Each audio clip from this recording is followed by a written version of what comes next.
Sayla black trap association દ્વારા quarry ઉદ્યોગ ફરી શરૂ કરવાની માંગ સાથે વિશાળ રેલીનું આયોજન કરવામાં આવ્યું હતું।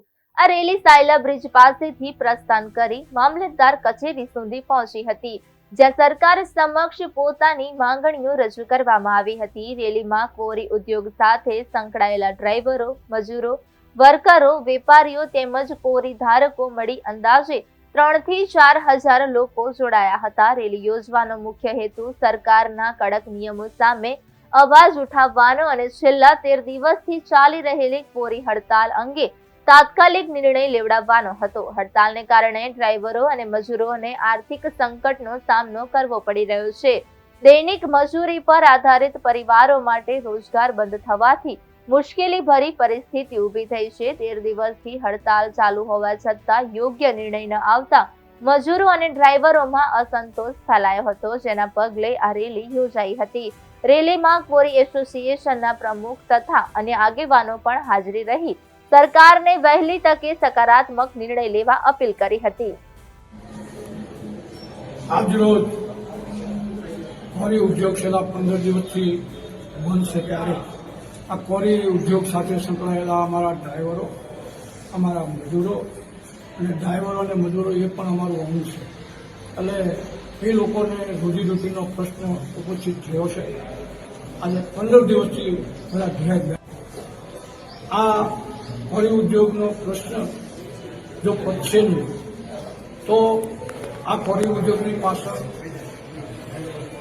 ઓછામાં ઓછા હું કાયમ કહું છું કે 5 લાખ માણસ બેઠે છે। એ 5 લાખ માણસને રોજીરોટીનો ચૂલો હળગવાનો પ્રશ્ન ઊભો થવાનો, ત્યારે આજે અમારા મજૂરો, અમારા ડ્રાઈવરો અને સંલગ્ન અમારા સાથે જે આ ધંધા સાથે સંકળાયેલા કારીગરો એ બધાએ આજે કલેક્ટર સાહેબને, મામલતદાર સાહેબને આવેદન આપ્યું છે અને અમારો અવાજ, અમારા મજૂરોનો, અમારો ક્વોરીનો અવાજ સરકાર સુધી પહોંચાડે એના માટેનો અમે આજે આયોજન આપ્યું છે। તો આયોજન આપ્યું છે અને અમારા પ્રશ્નોનું નિરાકરણ નહીં આવે તો ના છૂટકે અમારે અને અમારા મજૂરો, ડ્રાઈવરો આખી તાલુકામાંથી હિજરત કરવી પડે, અથવા તો કોઈ મૂંઝાઈને, અકળાઈને કંઈ નજર ન પડે તો ઘણા કુટુંબો, મને એવો દહેશત છે કે જે રોજનું રોજ લાવી અને રોજ જમતા હોય, ખાતા હોય, એની આવક બંધ થઈ છે, ત્યારે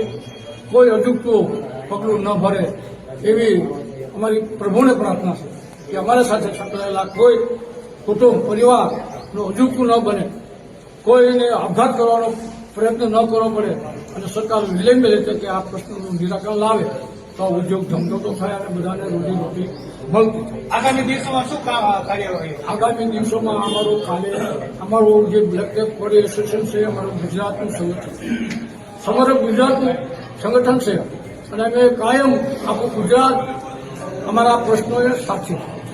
કાલે આવતીકાલે 17 તારીખે સમગ્ર ગુજરાતનું જનરલ મિટિંગ, આશરે 4 થી 5,000 ક્વોરીઓ ગુજરાત જિલ્લામાં આવેલી છે। એ બધા કાલે અહીંયા સાયલા તાલુકા સાયલા આવવાના છે અને સમગ્ર ગુજરાત આ પ્રશ્નો, આ એટલા સુરેન્દ્રનગર જિલ્લાના પ્રશ્નો, સમગ્ર ગુજરાતના ક્વોરી ઉદ્યોગના આ પ્રશ્નો છે, એ પ્રશ્નનું નિરાકરણ કેવી રીતે લવાય એની ચર્ચા વિચારણા કરશે અને જો ચર્ચા વિચારણા કરતા એ સરકારની વાત, કોઈ અમારી વાતમાં પ્રશ્નનું નિરાકરણ નહીં આવે તો સમગ્ર ગુજરાત અને બંધ કરવાની ફરજ છે।